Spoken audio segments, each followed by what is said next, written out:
कांग्रेस के गढ़ में खोला गया भारतीय जनता पार्टी का चुनावी कार्यालय। विधानसभा चुनाव की तैयारी जोरों पर। चुनावी कार्यालय खोलकर किया गया हवन यज्ञ। बीजेपी के राष्ट्रीय सचिव ओम प्रकाश धनखड़ ने रिबन काटकर की कार्यालय की शुरुआत।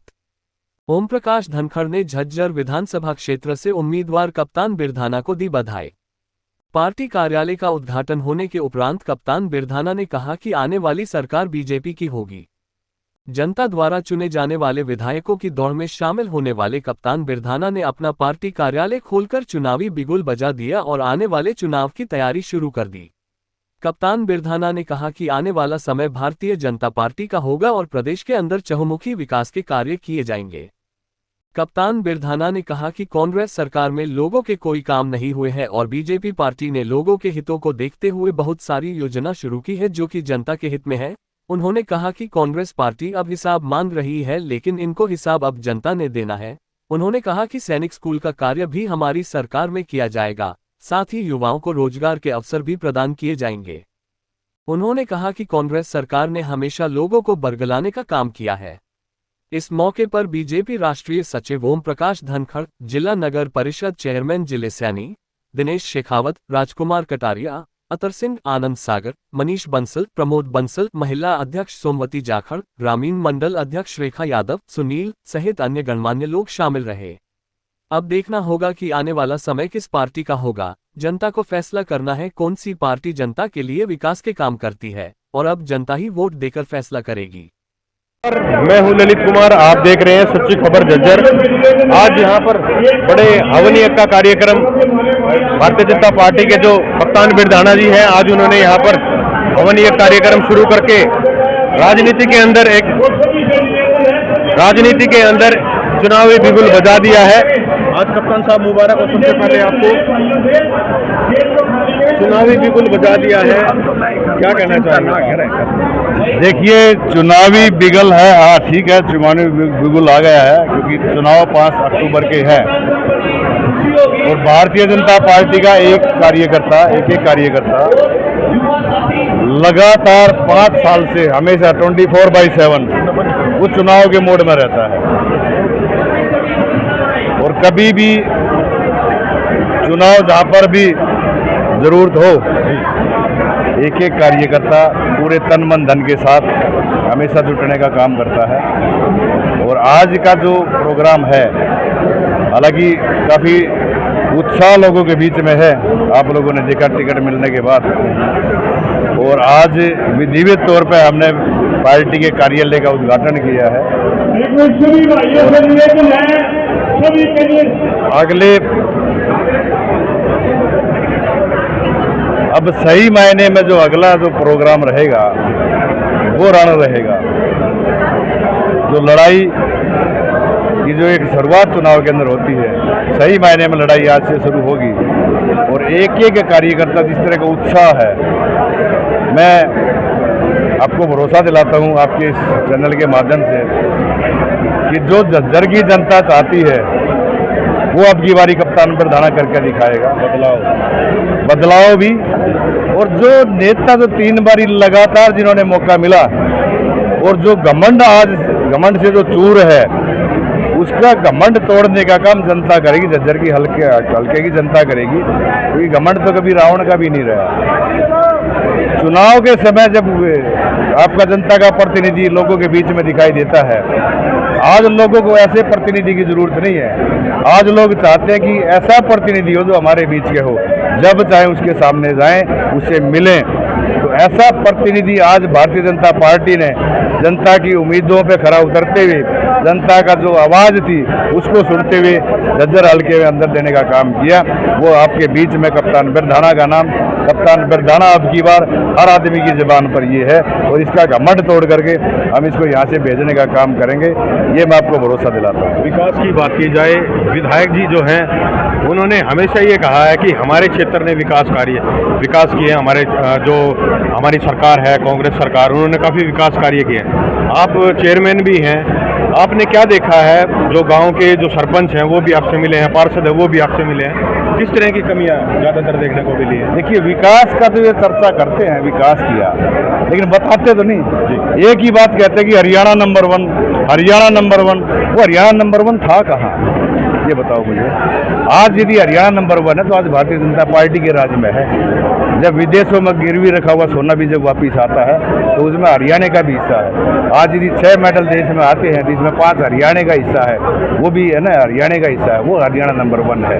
ये ढकोसले जो करते हैं चुनाव के दौरान आकर के लोगों को बहकाने का जो काम करते हैं, झूठ बोलने की जो राजनीति करते हैं, वो जनता उनसे ऊब चुकी है। क्योंकि 70 साल में तकरीबन 56 साल इनका राज रहा।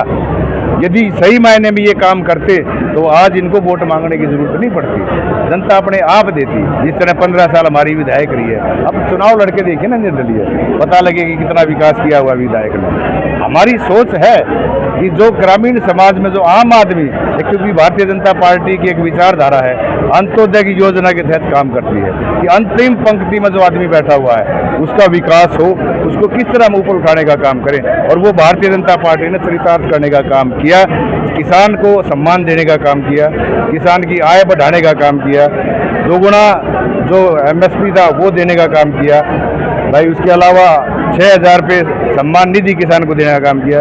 गरीब आदमी को 5 लाख रुपए का आयुष्मान कार्ड देने का बात किया, जिसमें गरीब आदमी को बड़ा अच्छा सुविधा उसकी मिली। काम यदि किए तो भारतीय जनता पार्टी ने किए।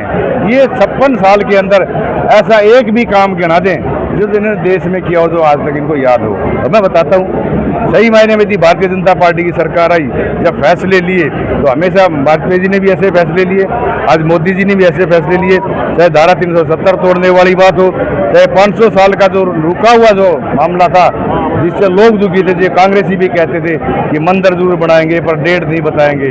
आज बोलो ना, 500 साल के इतिहास को बदलने का काम माननीय मोदी जी ने किया। काम ये होते हैं। टिकट दी गई है, क्या कहना चाहेंगे? टिकट दी गई है विनेश फोगाट को, नहीं, वो उनका अपना मामला है। टिकट वो किसको दे किसको ना दे उसमें हमें इससे कोई मतलब नहीं।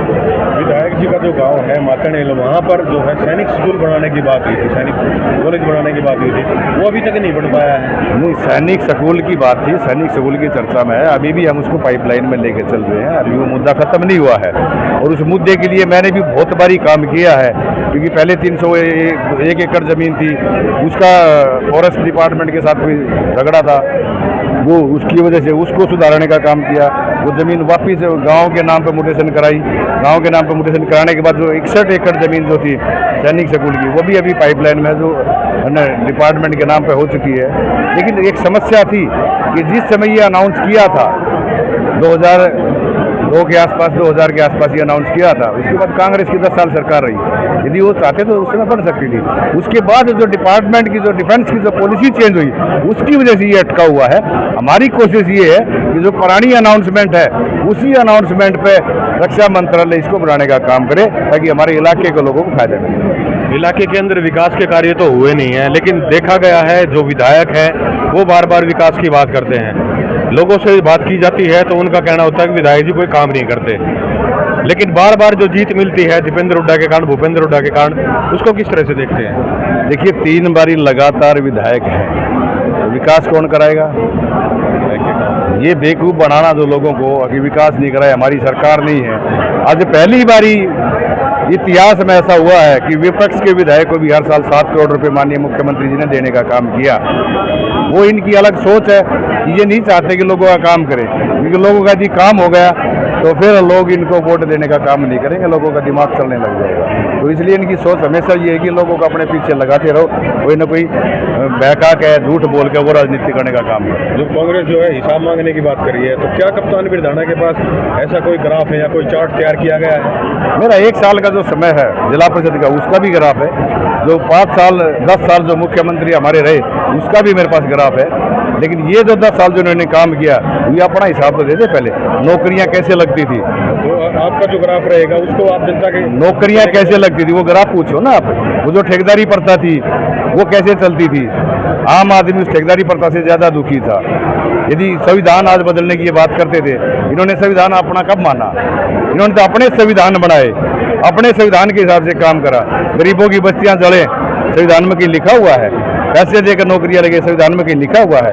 ये बरगलाने की बातें हमेशा नहीं चलती। तो अगर आपको जीत मिलती है तो कप्तान बिरधाना झज्जर शहर के लिए सबसे पहले प्राथमिकता क्या है? सबसे पहले लोगों के लिए, लोगों का विधायक हो, और जो मैं हूँ, क्योंकि हमेशा लोगों के बीच में रहता हूँ और लोग चाहते भी कि इस तरह का ही विधायक रहे जो हमारे बीच में सदा रहे। और रही बात है जो विकास की, तो विकास की बात जो ये लोग जो नारे देते थे कि 24 घंटे बिजली देंगे, वो हमने दे दिया। स्वास्थ्य सुविधाएं अच्छी हो, वो हमने दे दी 5 लाख के गरीब आदमी को आयुष्मान कार्ड। उसके अलावा बेरोजगारी का कुछ समस्या है, वो वर्ल्ड वाइड है, अपने देश की नहीं, अपने हरियाणा प्रदेश के अलावा देश में भी यही हालात हैं, क्योंकि सरकार की नौकरियां सीमित हैं। तो मेरी कोशिश है कि हम अपने युवाओं का, जो 65% युवा पॉपुलेशन है, उसको यूटिलाइज करें और स्मॉल स्केल इंडस्ट्रीज को बढ़ावा दें। न केवल वो खुद रोजगार प्रस्त हों, खुद एंटरप्रेन्योरशिप तैयार करें, वो और भी गाँव के 10 बच्चों को रोजगार देने का काम करें।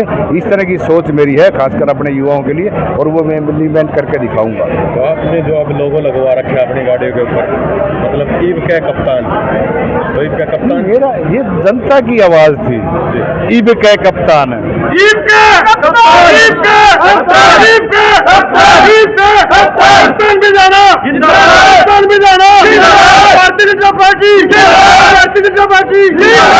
लोगों की आवाज को देखते हुए हमने अपने पोस्टर पे भी वो लगवा दिया। उसके अलावा एक और भी है, आपने देखा होगा, ना घमंड ना अहंकार, कप्तान बिरधाना अब की बार।